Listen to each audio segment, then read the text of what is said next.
اور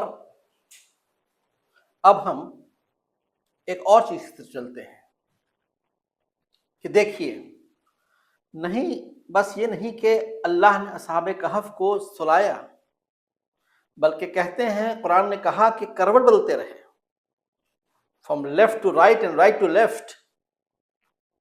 اس کی کیا وجہ ہو سکتی ہے؟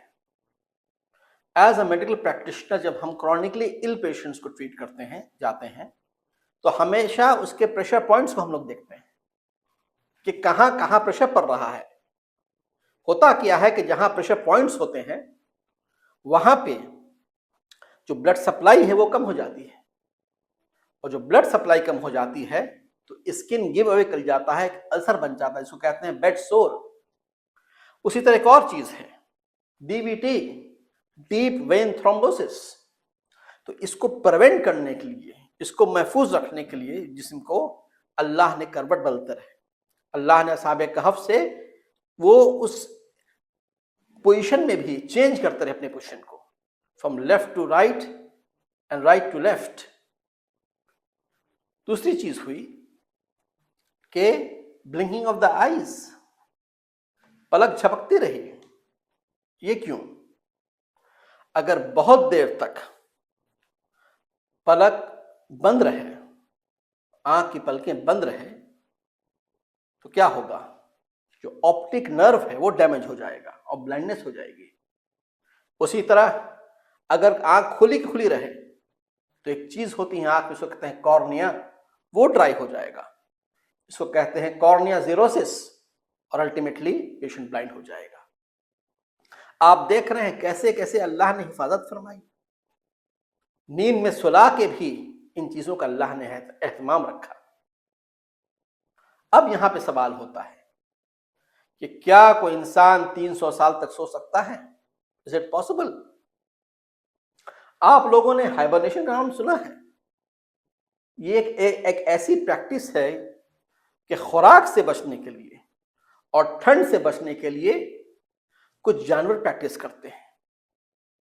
اس میں کیا ہوتا ہے؟ اس میں باڈی ٹیمپریچر کم ہو جاتا ہے، اس میں respiratory rate, heart rate, metabolism سب شیلو ڈاؤن ہو جاتا ہے، اور آپ کہہ سکتے ہیں it is a medical term میں a state of suspended animation۔ صرف دل اور دماغ میں تھوڑی سی حرارت برقرار رہتی ہے، باقی سب کچھ ایک فری اسٹیٹ میں ہو جاتا ہے۔ اسی طرح اگر یہی پریکٹس گرمیوں سے بچنے کے لیے جانور کریں تو اس کو کہتے ہیں ایسٹیویشن۔ تو دو ٹرمز ہیں، ہائبرنیشن اور ایسٹیویشن۔ کئی دن تک، کئی ہفتوں تک، کئی مہینوں تک جانور سو جاتے ہیں۔ فراگز، اسکرلز، گلہری، ریچھ، بیئرز، ایک جانور ہے ڈوارف لیمور، کئی مہینوں سے سوتا ہے۔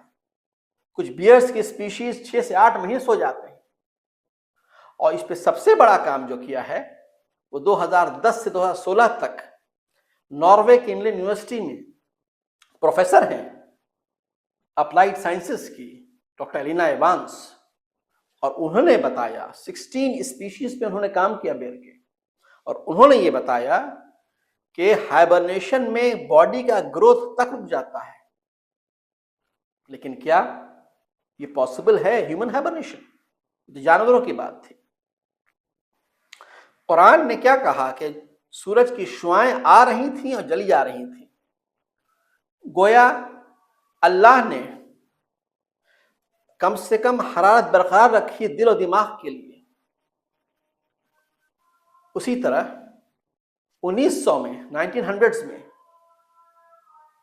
ایک ریسرچ ہوا BMJ میں، برٹش میڈیکل جرنل میں، اور بتایا گیا کہ روس کی ایک ٹرائب تھی جو خوراک سے بچنے کے لیے کئی دن تک سو گئی۔ اس پروسیجر کو، اس پروسیس کو ان لوگوں نے کہا لوٹس کا۔ جرمنی کی یونیورسٹی میں ایک پروفیسر ہیں پروفیسر گیرالڈ کرتھ، وہ ہیومن ہائبرنیشن پہ کام کر رہے ہیں، اور ان کا کہنا ہے کہ جو بلڈ کے کمپوننٹس ہوتے ہیں RBC، WBC، پلیٹلیٹس، جو RBC ہوتے ہیں ریڈ بلڈ کارپسلز، اس میں ایک چیز پائی جاتی ہے، اس کو کہتے ہیں ایرائتھروسائٹس، اور یہ ایرائتھروسائٹس بہت امپورٹنٹ ہے ہائبرنیشن کے لیے۔ ابھی اس پہ کام چل رہا ہے۔ اسی طرح امریکہ اور یوروپ کی یونیورسٹیز میں ابھی ہائبرنیشن پہ کام یہ چل رہا ہے کہ جو کرونکلی ال پیشنٹس ہیں، کیا ان کو ہائبرنیٹ کر کے ان کا ٹریٹمنٹ پلان بنایا جائے، ان کو ٹریٹ کیا جائے، کیا اس پہ ریسرچ کی جائے۔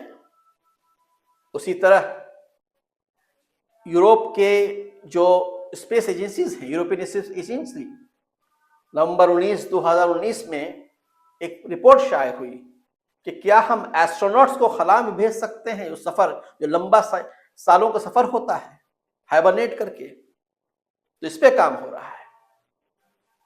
اسی طرح ایک ٹیکنیک ہے cryonics, you freeze the human body, آپ جسم کو فریز کر دیتے ہیں 196 سے 320 ڈگری فارنہائٹ پہ، اور 2014 میں امریکہ میں 250 لوگوں نے اپنے آپ کو کرائیو پرزرو کرایا، پاسبل ریزرکشن۔ تو جیسے جیسے سائنس ایجاد کر رہی ہے، جیسے جیسے نئے نئے انکشافات ہو رہے ہیں، جیسے جیسے نئی شاخائیں کھل رہی ہیں سائنس کی، میں سمجھتا ہوں کہ آنے والے دنوں میں قرآن پاک کی ہر بات حق ثابت ہوگی انشاءاللہ۔ اور ایک دن آئے گا جو کہ ایک بہت بڑا سائنٹسٹ ہوگا، نیوٹن اور آئنسٹائن کے لیول کا، وہ انشاءاللہ قرآن پاک کی تفسیر لکھے گا، اللہ عالم۔ جب ہم یہ چیز سمجھ گئے تو آئیے اب اس کے الگ ہسٹوریکل ایسپیکٹ پہ آتے ہیں۔ جب وہ بیدار ہوئے اس وقت کیا ہوا؟ ڈیسیس مارا جا چکا تھا، 300 سال گزر چکے تھے، اور بائزینٹین امپائر فارم ہوئی تھی، اور اس کا بادشاہ تھا Justinian the one, Justinian the great. وہ کافی امن پسند بادشاہ تھا۔ اس نے کرسچین فیتھ کو ریسٹور کیا، اس نے ایک لا بنایا، کارپس جورس سیولس، اور یہی موقع تھا، یہی وقت تھا جب اصحاب کہف کو اللہ نے نیند سے بیدار کیا۔ جب وہ گئے، اٹھے تو آپس میں سوال کیا کتنے دن تک سوئے؟ کسی نے کہا چند گھنٹے، کسی نے کہا چند دن، اور ایک سکہ نکال کے دیا اور کیا کہا کہ جاؤ اس سے پاک اور حلال کھانا کھانا۔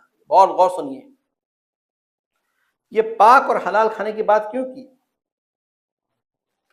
یہ اس لیے کی کہ جب وہ ڈیسیس سے کانفلکٹ ہوا تھا ان کا، تو اسی بات پہ ہوا تھا کہ ہم ایسی قربانی کا گوشت نہیں کھائیں گے جو ناپاک ہے۔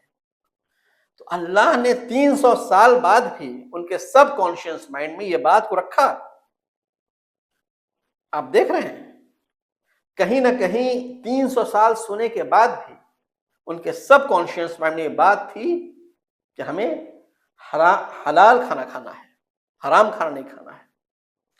باہر گئے، وہ سکہ دکھایا، ظاہر سی بات ہے لوگ چوکے پریشان ہوئے کہ تو ڈی سی ایس کے زمانے کا سکہ ہے۔ کچھ بات ہوئی، پھر اصحاب کہف آ گئے اپنے غار میں، اور اللہ نے ان کو ہمیشہ ہمیشہ کے لیے موت کی نیند سلا دیا۔ وہ جو الصافات کی آیت ہے، اِنَّ كَذَلِكَ نَجْزِي الْمُحْسِنِينَ، کہ جو محسنین کا اجر ہوتا ہے اس کو ہم ضائع نہیں کرتے، اور اصحاب کہف کے اجر کو اللہ نے ضائع نہیں کیا۔ جو میسج ملتا ہے اس اصحاب کہف کے واقعے سے، اسٹوری سے، کہ سورہ کہف کی پہلا واقعہ اصحاب کہف کا ہے کہ توکل اللہ، کہ حالات کتنے ہی تنگ کیوں نہ ہوں، یہ اصحاب کہف والے لوگ تھے، انہوں نے اللہ پہ بھروسہ رکھا اور اللہ نے ان کی رہنمائی فرمائی۔ اور جو دوسری بات ہے is the theory of resurrection، موت کے بعد کی زندگی ایک جاودہ زندگی جس پہ ہمارا ایمان ہے، یقین ہے، اور اللہ نے اس معجزے کو اس دنیا میں ثابت کر دکھا دیا کہ جس طرح اصحاب کہف کو 300 سال تک سلا کے آپ کہہ سکتے ہیں a peaceful sleep of death زندہ کیا، اسی طرح ایک دن آئے گا جب ہم بھی زندہ کیے جائیں گے۔ انہیں چند باتوں کے ساتھ ہم آپ تمام حضرات کا شکریہ ادا کرتے ہیں، آپ تشریف لائے، اپنی مصروفیات کو ترک کر کے تشریف لائے۔ اللہ تعالی ہمارے بیٹھنے قبول فرمائے، جو بھی خیر کی باتیں ہم نے کی اللہ اسے ہمارے دلوں میں اتار دے، اور جو کوئی شر رہا ہو تو اللہ اس سے محفوظ و پاک رکھے۔ اپنے نیک دعاؤں میں ہمیں بھی یاد رکھیے گا۔ وآخر الدعوانا الحمدللہ۔